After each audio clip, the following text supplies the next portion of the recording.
When that happens, women often begin to wake up to themselves again.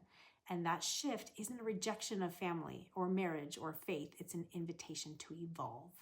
So the thing that needed to change wasn't my family or my marriage or my faith, it was my own pattern of self-abandonment within them.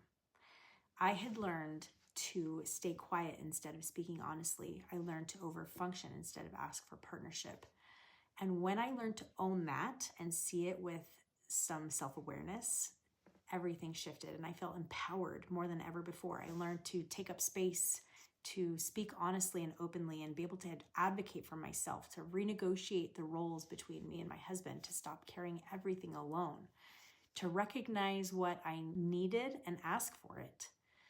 Questioning everything didn't destroy my foundation. It actually strengthened it, and it became the catalyst for creating something new and absolutely beautiful. I also did something absolutely radical. For the first time in 2 decades, I said yes to myself. For about a year, I pushed myself way outside of my comfort zone to rediscover myself and figure out who I was again. I read over 100 books. I ran a half marathon. I went skydiving. I earned my master's degree and I found my voice. I learned to say no to things that didn't work for me anymore. And I took on leadership roles that required my husband to step into a truer partnership at home. And I'm not going to lie, the pendulum swung hard the opposite way for a minute. But I think I needed that space to heal, to rediscover myself, and to evolve. It literally felt like a full biological, emotional, and spiritual metamorphosis. I was not the same woman coming out as I was going in. I went in confused and angry, but I came out grounded and more anchored than ever before.